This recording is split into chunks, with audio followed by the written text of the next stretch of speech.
दोजक भी सभी तय देखे राजपाट के रसिया, तीन लोग से तरपत ना ही यो मन होगी खसिया। जिसको खाने के लिए रोटी नहीं है उन सोचे भगवान दिहाड़ी मिल जा, मजदूरी कर लूं बच्चे पाल लूं, और दिहाड़ी मिल जाती है तो शुक्र मनाता है, अपना ठीक गुजारा साहब शुरू हो जाता है। और इससे ज्यादा धन हो जाता तो बकवास सोचने लगा आदमी, ये बना लो वो बना लो ये कर लो। और ज्यादा पैसा सारी सुविधा होती है पिछले संस्कार से, तो फिर सोचता कोई सरपंच बनो गांव का, फिर चेयरमैन, सरपंच से बात नहीं बनी, चेयरमैन बनो, फिर सोचा एमएलए बनो, एमएलए से भी पेट नहीं भरता, संतोष नहीं होता, मैं सोचा मंत्री बनो जब सब कुछ कमांड हो जाए एक विभाग की। मंत्री बनने के बाद फिर मुख्यमंत्री की डांट खानी पड़े, फिर ने सोचा भगवान मुख्यमंत्री का दाव लगा जब बात पड़े। मुख्यमंत्री बन जाता है तो सोचता प्रधानमंत्री बनो, सारा कमांड देश की हो। यो मनीषा दुष्ट है, और इतना बनना कुछ को नहीं, हर बन भी गा तो के कला टूटेगा, मृत्यु के बाद गधा बनेगा जब भक्ति ना करी। कितनी बढ़िया बात कह रहे हैं गुरुदेव भगवान, हमारे मन पापी के ऊपर अंकुश लगाने के लिए। इसको कहते हैं सत्संग, जो आत्मा के ऊपर चोट करे, जो हमारी इच्छाओं को समाप्त कर दे। सतगुरु मिले तो इच्छा मेटे, पद मिल पदे समाना। क्या कह रहे हैं परमात्मा? माया भक्ति नहीं करने देगी, माया भक्ति वही करने देगी जो माया सतगुरु देगा। भगत यदि अपने प्रयत्नों से माया इकट्ठी करने का प्रयास करेगा तो माया तो इकट्ठी वो कर लेगा, लेकिन फिर वो माया उसके लिए जी का जंजाल बन जाएगी। वो माया उसे भक्ति नहीं करने देगी, मन में कोई न कोई वो तरंग उठा के रखेगी। वहां प्लाट सस्ता मिल रहा है, अभी तो पैसे भी हैं अपने पास में, प्लाट ले लिया, फिर सोचा यार प्लाट पे कोई कब्जा ना कर ले, इसके 4-4 फुट की बाउंड्री तो करवा ही देता हूं। बाउंड्री करवा लेगा, सोचा यार कभी कभी इधर आना होगा तो बैठूंगा कहां, एक मकान तो कोने में बनवा ही लेता हूं। वो मकान का काम छेड़ देगा, फिर सोचा मकान तो बनवा ही लिया, अब आगे एक बरामदा लगाना और एक आगे और लगवाना है। ये मन टिकने नहीं देगा, पूरा तैयार करवाएगा उसको। तो माया यदि भगत अपने प्रयत्नों से जोड़ने का प्रयास करेगा तो वो माया उसे दुखी करेगी। कोई रिश्तेदार ले जाएगा मीठी मीठी बातें बोल के, और फिर टाइम पे तो आजकल कोई देता ही नहीं, और कई तो ऐसे हैं कि नहीं है मेरे पास, जा तू क्या कर लेगा। अब वो भगत क्या कर लेगा, फिर क्या कर लेगा, लड़ाई झगड़ा करेगा तो तेरे से भक्ति नहीं बन पाएगी। और जब तक वो पैसा तेरे घर में वापस नहीं आ जाएगा तब तक तेरे मन में शांति नहीं आएगी। जब भी सुमरण करने बैठेगा बार बार तुझे वही रिश्तेदार याद आएगा, खा गया पैसे, खा गया पैसे, कब देगा पैसे, कब देगा पैसे। ओली भक्ति, मुकदमेबाजी हो गई तो वैसे गया काम से, गुरु की मर्यादाओं से। तो अपने खुद के प्रयत्नों से भगत यदि उपदेश लेने के बाद में माया इकट्ठी करने की सोचेगा, क्योंकि उपदेश लेने के बाद में परमात्मा के नियम लागू हो जाते हैं कि साईं इतना दीजिए जामे कुटुंब समाओ, हम भी भूखे ना रहे साधु ना भूखा जाए। अगर इस प्रोसीजर में हम चलेंगे तो ही परमात्मा घर में शांति रहने देगा, तभी हमारी भक्ति बनेगी, तभी हम चिंता मुक्त होंगे। नहीं तो 20 प्रकार की टेंशन रहेगी, भक्ति या खाक करेंगे हम। और जब सतगुरु अपने भगत को माया देगा, और सतगुरु कब देगा, क्योंकि सतगुरु तो भाई बाणिया है, बाणिया, ये तो व्यापार बहुत अच्छे से करता है परमात्मा। सतगुरु अपने भगत को उस समय माया देगा, अपनी तरफ से उस समय माया देगा जब भगत पहले माया के गुण और अवगुणों से भली भांति परिचित हो जाएगा। यानी भगत को यह तत्व ज्ञान अच्छे से समझ में आ जाएगा कि ये माया तो काल है, काल। परमात्मा ने बताया इस गंदे लोक में सतगुरु के अलावा यहां की मिट्टी भी काल है, मिट्टी भी काल है, सास ससुर भी काल हैं, माता पिता भी काल हैं, जिन्होंने उपदेश नहीं ले रखा, भाई भतीजा सब काल है यहां पर, रिश्तेदार भी काल हैं, गाड़ी घोड़े भी काल हैं। अब अहमदाबाद में वो एरोप्लेन दुर्घटनाग्रस्त हुआ, वो एरोप्लेन 241 लोगों के लिए काल बन गया कि नहीं बन गया? कोई अपनी खुद की गाड़ी में एक्सीडेंट होकर मर जाता है, वो गाड़ी उसके लिए काल बन गई कि नहीं बन गई? कोई रिश्तेदार पैसा ले गया, समय पे दे नहीं रहा, लड़ाई झगड़ा कर रहा है, वो रिश्तेदार तेरी भक्ति में बाधा बना कि नहीं बना?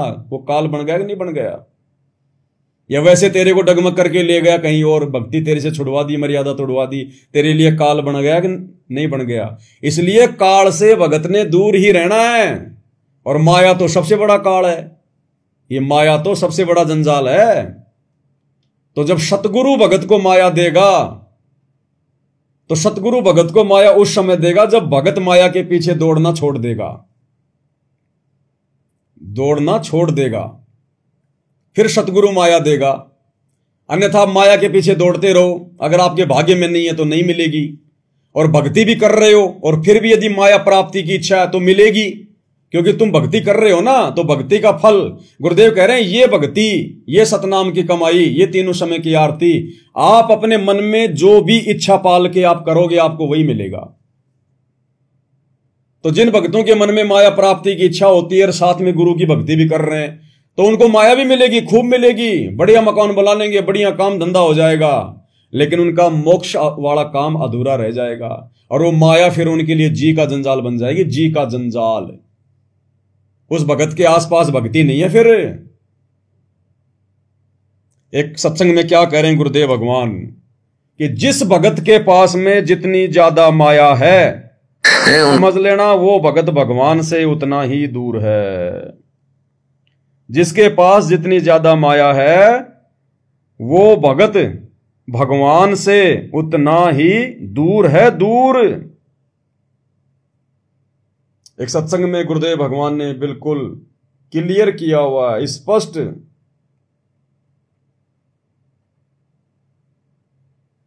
देखो क्या कह रहे हैं गुरुदेव भगवान जी, जिस भगत के पास जितनी ज्यादा माया होगी, समझ लेना वो परमात्मा से उतना ही दूर है। बेशक वो भगत दिखाई दे, गुरुदेव कह रहे हैं बेशक वो भगत दिखाई दे रहा तुम्हें, बहुत मीठा बोल रहा है, बहुत ज्ञान की बात कर रहा है, बड़ा आधीनी भाव दिखा रहा है, लेकिन वो परमात्मा की भक्ति के आसपास भी नहीं है, केवल दिखावा भगत का है। यह सतगुरु के वचन है, क्योंकि सतगुरु अंतर्यामी है। क्या कह रहे हैं गुरुदेव? उसकी पत्नी ने कहा एक दिन के, सेठ जी, उसकी पत्नी ने कहा एक दिन के, किसकी पत्नी ने? नरसी भगत की। यहां पे परमात्मा जिक्र कर रहे हैं उसकी कथा का। वो एक नंबर का जो है वो कंजूस था, क्योंकि माया बहुत थी उसके पास में। तो उसकी पत्नी ने कहा कि हमें गंगा स्नान करके ले आओ एक बार। नरसी जी की पत्नी ने कहा, आगे सुनिएगा। उसकी पत्नी ने कहा एक दिन के, सेठ जी गंगा स्नान आ गया, गंगा नहा के आवांगे, आप भी चलो, मैं भी जाऊंगी। सेठ बोला क्या करेगी गंगा में नहा के, यही ठीक से है, क्यों पैसे बर्बाद करे बावड़ी के दरिया गंगा के स्नान में। तो वह नहीं मानी, काफी प्रार्थना, काफी बार याचना की, कहती रही, तो कहने लगा पैदल चलेंगे। हालांकि वो तो बहुत कुछ रथ भी तैयार करा सकता था, इतना सेठ था अपने परिवार के लिए, लेकिन कंजूस। अब परमात्मा कहते हैं ये माया इस जीव की दुश्मन है। जिसके पास भी माया अधिक होगी वो परमात्मा से कोसों दूर हो जाता, चाहे बेशक भगत दिखाई दे। जिसके पास भी माया अधिक होगी वो परमात्मा से कोसों दूर हो जाता, चाहे बेशक भगत दिखाई दे। सुन लिया? ये सतगुरु के वचन है, समर्थ के वचन है कि जिसके पास जितनी ज्यादा माया होगी वो उतना ही परमात्मा से दूर होता है, उसकी भक्ति से दूर होता है, बेशक वो भगत दिखाई दे। अब यही देख लो ना, आपके कोऑर्डिनेटर देख लो, नामदान संचालक देख लो, आश्रमों के संचालक देख लो, गुरुजी के लड़के देख लो, आज ये माया में डूबे हुए। माया में कोई कमी नहीं है इनके पास में, पैसों की कोई कमी नहीं है, अरबों रुपया इनके पास में, अरबों रुपया। क्या ये भगवान के नजदीक है? क्या मर्यादा है इनके पास में? क्या भगत का कोई लक्षण है इनमें? तो यही देख लो भाई, समर्थ का वचन है, फैल नहीं हो सकता। माया के रहते सहते भक्ति भी वही भगत कर पाएगा जिस भगत को सतगुरु प्रसन्न होकर और माया देगा। और सतगुरु माया कब देगा? पहले भगत को ज्ञान देगा, माया के गुण अवगुणों से परिचित करवाएगा। ये माया कहां तुझे लाभ देगी, कहां तुझे हानि करेगी, भगत के हृदय में ये बात बैठा देगा और भगत को माया से दूर कर देगा। भगत की कोई रुचि नहीं होगी, कोई स्वार्थ नहीं होगा। उसके लिए मिट्टी होगी कि मेरा भगवान मुझे 2 टाइम की रोजी रोटी दे दे, मेरी भक्ति चल जाए, इससे ज्यादा मुझे कुछ नहीं करना। कोई देगा तो भी नहीं लेगा भगत। उसके बाद परमात्मा उस भगत को माया देगा, क्योंकि उसके बाद वो भगत केवल सदुपयोग करेगा, सदुपयोग, दुरुपयोग नहीं कर सकता। फिर परमात्मा कहते हैं उबे दे आशीष। फिर वो दोनों तरफ से लाभ देगी माया उस भगत को। माया होगी तो फिर वो दान धर्म करेगा और उसके अच्छे कर्म बनेंगे। भाई कॉमन सेंस की बात है। आपके 2 बच्चे हैं, एक बच्चा 10-12 साल का थोड़ा समझदार है, एक बच्चा 4-5 साल का है, नादान है। और आपने माता पिता ने अगर घर से बाहर जाना है 1 दिन के लिए या 2 घंटे के लिए, तो घर की चाबी कौन से बच्चे को देकर जाएंगे बताइए? आप कहोगे साहब वो जो बड़ा वाला जो लड़का है 10-12 साल का समझदार है उसको चाबी देंगे घर वाले, छोटे बच्चे को नहीं देंगे, क्योंकि तो नादान है, वो तो चाबी से खेलने लग जाएगा, कहीं भी उसको फेंक देगा, या खोल के वो तिजोरी वो तो नोटों से खेलने लग जाएगा, फाड़ देगा। इसलिए समझदार बच्चे को देंगे माता पिता घर की चाबी। इसी प्रकार हमारा गुरु, हमारा बाप, हमारी मां, ये माया वाली चाबी भी केवल अपने उसी भगत को देंगे जो भगत समझदार हो जाएगा, माया के गुणों से परिचित हो जाएगा, अवगुणों से परिचित हो जाएगा कि अब ये मेरी प्यारी आत्मा, अब ये किसी प्रकार से माया का दुरुपयोग नहीं कर सकती। और भाइयों और बहनों, ये कोई बड़ाई की बात नहीं है। उदाहरण के रूप में दास आपके सामने बैठा है और उदाहरण बताना भी जरूरी होता है। एक तरफ माया चाही सतलोक आश्रम मैनेजमेंट हरियाणा ने, गुरुदेव के परिवार ने और इन कोऑर्डिनेटरों ने ज्ञान इन्होंने समझा नहीं, गुरु को इन्होंने परमात्मा माना नहीं, इनका केवल एक ही मकसद था पैसा पैसा, माया माया, मोक्ष के ये नजदीक भी नहीं। तो जो मन में धारणा करके इन्होंने भक्ति करी, सेवा करी, दान धर्म किया, परमात्मा ने उनको दे दिया। आज उनको माया में बैठा दिया मालिक ने, और जमकर माया आज उनके कर्म फोड़ रही है। इस दास ने कभी सौपन में भी परमात्मा से माया नहीं चाही, क्योंकि परमेश्वर की वाणी है कि सतगुरु के दरबार में ऐसा कोई एक इन चारों को ठोकर मार के वो चाहे पुरुष अलेख। तो दास ने कभी अपने सतगुरु से कभी डिमांड की नहीं, कभी सौपन में भी, कि परमात्मा मुझे धन दो, मुझे पैसा दो, मुझे माया दो, मुझे कोई बिजनेस दो। नहीं, जैसा मिला रूखा सूखा, जैसा सुख में दुख में परमात्मा ने रखा, ये दास रहा। तो परमेश्वर ने उस योग्य मुझे बनाया। एक होता है योग्य समझना, तो इस 2 कोटि के नीच की औकात नहीं है कि परमात्मा ने मुझे योग्य समझा होगा, मेरे अंदर वो गुण नहीं है। मुझे परमात्मा ने योग्य बनाया अपने मिशन के लिए, और परमेश्वर ने पहले मुझे हर प्रकार से ठोक ठोक के, मुझे बजा बजा के परमात्मा ने मुझे तैयार किया। गरीबी में तैयार किया परमात्मा ने, मकान का किराया तक नहीं होता था। दास ने बच्चों की स्कूल केवल इसीलिए छुड़वाई कि मेरे पास में फीस के पैसे नहीं हुआ करते थे। 2-2, 3-3 महीने मकान का किराया नहीं दिया जाता था, 3-3 हजार रुपए भी, क्योंकि सेवा में लगे रहते थे भाई बहनों को समझाने के लिए। बरवाला कांड के बाद में 10 दिन काम करते, 15 दिन नहीं करते तो ग्राहक भी नहीं आते थे। पानी पतासे का ठेला लगाता था, कभी दही बड़े का लगाता था। तो उस समय फिर जैसे तैसे परमात्मा ने काम चलाया, किसी से ले दे के उधार वगैरह। तो उस समय वो गरीबी का समय था, 5-6 साल का भयंकर दौर था वो। कुछ आत्माओं ने मेरी मदद भी की उधार रूप में, लेकिन फिर वो साथ संगति में नहीं टिक पाए। फिर वो भी मेरे ऊपर दबाव डालने लग गए, हमारा पैसा दे दे, हमारा पैसा दे दे। तो जैसे तैसे करके दास बड़े संशय में जिया 5-6 साल तक, लेकिन परमात्मा की भक्ति नहीं छोड़ी। मन में कभी दोष पैदा नहीं किया, गुरु जी से कभी मांगा नहीं, धन नहीं मांगा, कभी भक्ति मांगी, मर्यादा मांगी और दृढ़ता मांगी। तो गुरुदेव भगवान ने दया बख्शी। उस समय परमात्मा ने पहले इस दास को जो है वो गरीबी में ठोक ठोक ठोक के देखा, बजा बजा के देखा। परमात्मा ने मुझे तैयार किया कि जो व्यक्ति गरीबी में, निर्धनता में इस भक्ति को नहीं छोड़ रहा है, वो व्यक्ति फिर आगे भी नहीं छोड़ेगा। तो शुरू में 5-6 साल परमात्मा ने मुझे गरीबी में चोटे मार मार के मुझे तैयार किया। उसके बाद जब साथ संगति के वीडियो फैलने लगे, भाई बहनों को सच्चाई समझ में आने लगी, आत्माएं धीरे धीरे साथ संगति में आने लगी, साथ संगतियां होने लगी, फिर धीरे धीरे परमात्मा के दया से छोटी मोटी सेवा आने लगी, तो सभी भाई बहन जो है बल्कि बढ़ चढ़ के सेवा भी करने लगे, आर्थिक सहयोग भी करने लगे। और परमेश्वर ने इतनी दया बख्श दी कि 2022 में हमने 35 लाख रुपए के तो गुरुदेव जी के प्रकट दिवस पे अखबार में विज्ञापन निकलवाए थे। 35 लाख रुपए के तो केवल हमने अखबार में विज्ञापन निकलवाए थे।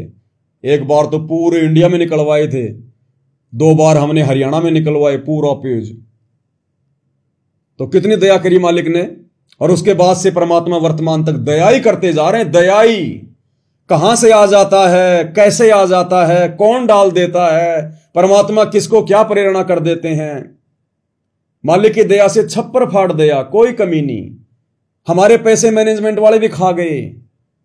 बंबई में एक भगत के साथ रहा करता था मैं उस समय, जब ये शंका समाधान की पुस्तकें छपी थी जेल जाने से पहले। एक भगत के घर पे मैंने 12 लाख रुपए मैंने रख दिए थे। उसके बाद मैं जेल चला गया, वो भगत 12 लाख रुपए भी ले गया। और कई थे, कोई हमारी गाड़ी ले गया, टाटा सफारी गाड़ी लाए थे पहले जेल जाने से पहले 24-25 लाख रुपए की। हमने उस भगत को उस गाड़ी के पैसे भी दे दिए। उसकी जो किस्तें थी गाड़ी की 11 लाख रुपए, वो भी हमने उसकी दे दी, 1 रुपया नहीं रखा। और घर के आगे से वो गाड़ी उठा के ले गया। चोरी जारी करत हैं जाके मुंडे खे, उसने अपना मुंह काला करवा लिया भक्ति इतिहास में, क्योंकि ये इतिहास बन रहा है। आने वाली आत्मा ये वीडियो देखा करेंगी। उसने अपने जीवन पे दाग लगा लिया, धब्बा लगा लिया, एक चोर की जो है वो उपाधि ले ली उसने। क्या मतलब था गाड़ी उठाने का? क्या गाड़ी के पैसे नहीं दिए? पूरे पैसे गाड़ी के, पूरा एग्रीमेंट किया हुआ, खाली उसके नाम पे तो थी गाड़ी। उसने गाड़ी चोरी करने की क्या जरूरत थी? तो ये उसके नाम पे दाग लग गया, धब्बा लग गया, ये नहीं मिटेगा भाई और बहनों। ये काल ऐसे जीव के कर्म फुड़वाता ज्यादा शाना बना के। उसके बाद मालिक ने दया बख्शी, कोई दिक्कत नहीं भाई, मेरी औकात नहीं है, मैं कुछ नहीं, 2 कोटी का जीव, मुझे कौन देने वाला भैया? मुझे मेरे रिश्तेदार को 1 रुपया नहीं दे। अब ये भगत भाई बहन मुझे क्यों देंगे? कहां कहां से आ रहे हैं, कहां कहां से दे रहे हैं सेवा में। उनको गुरुजी प्रेरणा कर रहे हैं, उनको परमात्मा प्रेरणा करता है, तब वो भाई बहन पैसे निकाल रहे हैं। नहीं कोई 1 रुपया नहीं दे किसी को, 1 रुपया लेके दिखा दो देखे किसी से। डरा धमका के गुरुजी का नाम लेके झूठे आदेश निकाल के, तो चाहे तुम लाख भक्तों से ज्योति पाठ का ले लो, जैसे इन आश्रमों में ले रहे हैं।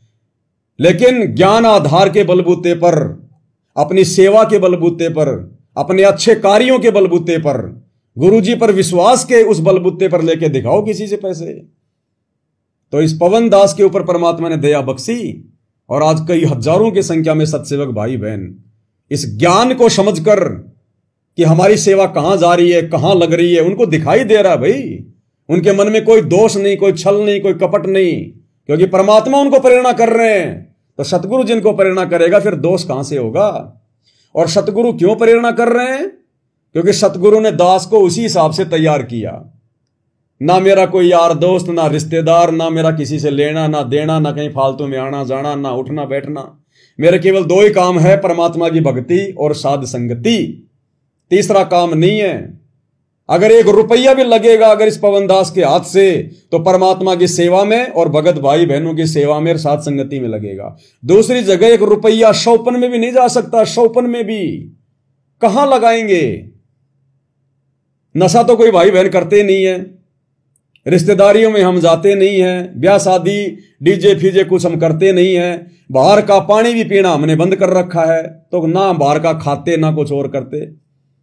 परमात्मा की भक्ति सेवा, भगत भाई बहनों के पास में सामग्री पहुंचाना। तो भाई बहनों को भी पता इस बात का कि ऑप्शन ही नहीं है पवन दास के पास में 1 रुपया भी कहीं फालतू में खर्च करने का। ना हम आश्रम वालों की तरह राजनेताओं के दल्ले कि उनकी रैलियों में जाएंगे, हमें मान बढ़ाई चाहिए कि मुख्यमंत्री साहब मेरे जानकार हैं। ना हम वो करते कोई ठगी, ना हम किसी से ज्योति का पैसा लेते, ना पाठ का पैसा लेते। लेकिन परमात्मा उन आत्माओं में ऐसी प्रेरणा भर देता है, भाई बहन पीछे हटते ही नहीं है, दिल खोल के सेवा करते हैं, और सेवा उनकी आंखों के सामने आप जी देख रहे हैं। तो विश्वास है, ये विश्वास किसने पैदा किया? सतगुरुदेव भगवान ने पैदा किया आप आत्माओं के अंदर। और मुझदास को परमात्मा ने इस ज्ञान से इतना परिचित करवा दिया, ऐसा बना दिया कि मेरा इस भक्ति और सतगुरु के अलावा दूसरा कोई धरती पर नहीं है। तो बताओ कहां बर्बाद करेंगे, कहां खर्च करेंगे? जगह है ही नहीं। अरे ऑलरेडी जो बर्बाद कर रहे हैं आश्रम वाले, हम तो उनको सलाह दे रहे हैं, तो हम कहां बर्बाद करेंगे?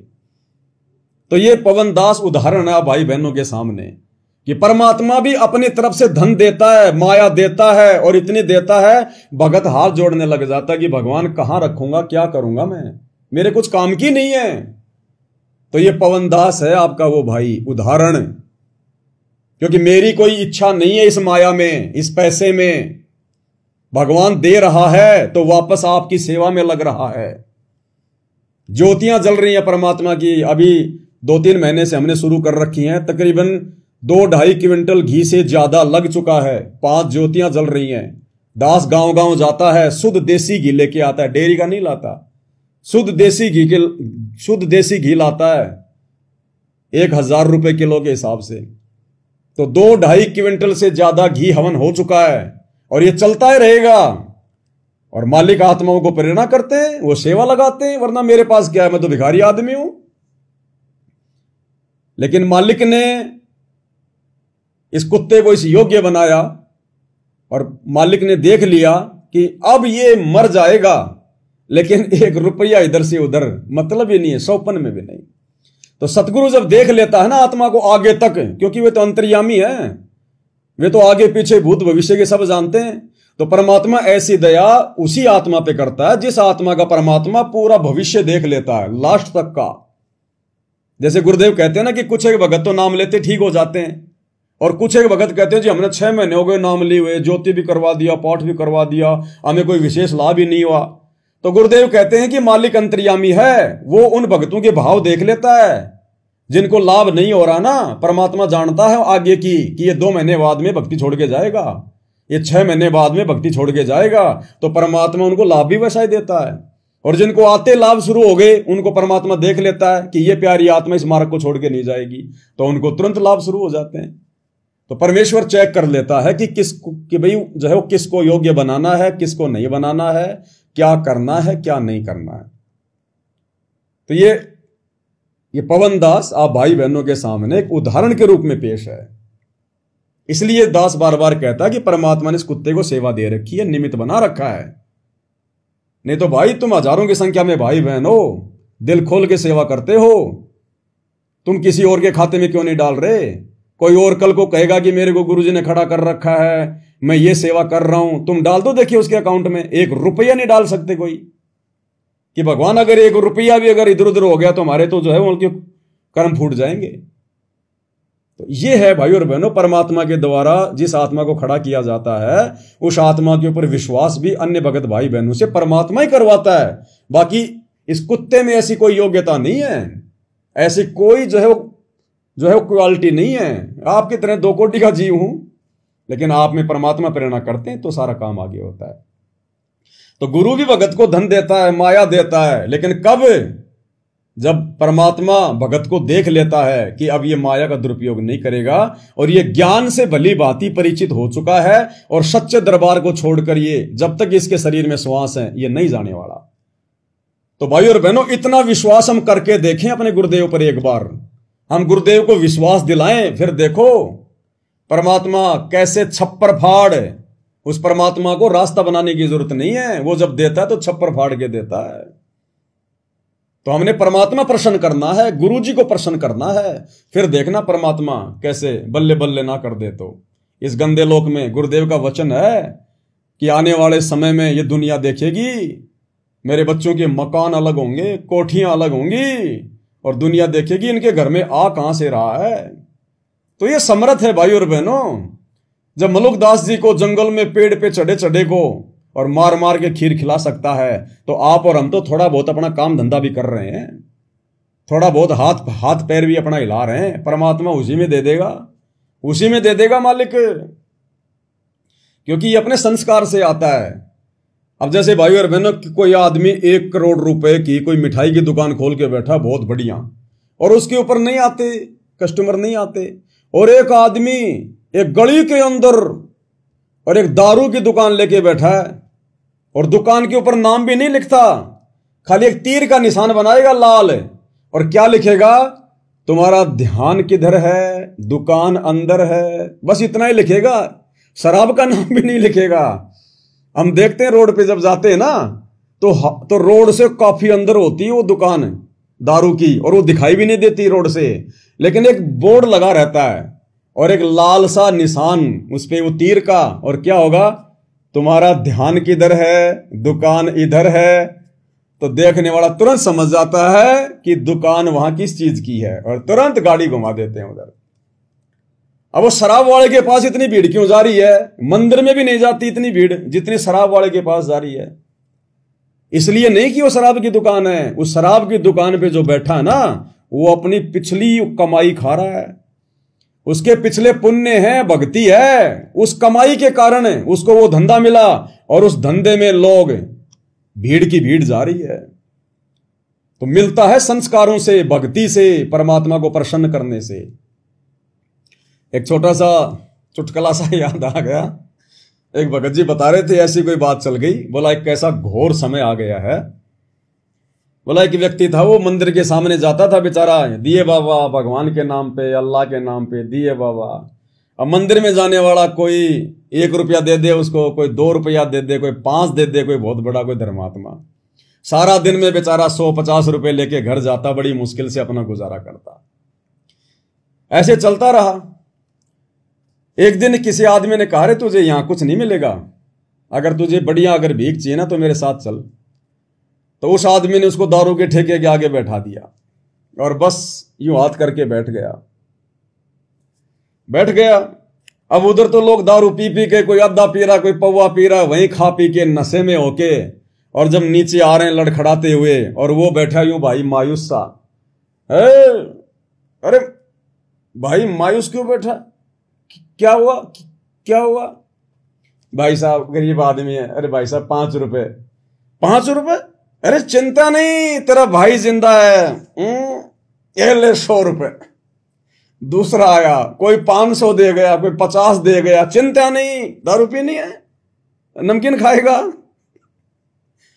मतलब उसको 2-3 हजार रुपए, जहां वो मंदिर में बैठा करता था 150 रुपए, और दारू के ठेके पे वहां वो एक ही दिन में 2000 रुपए।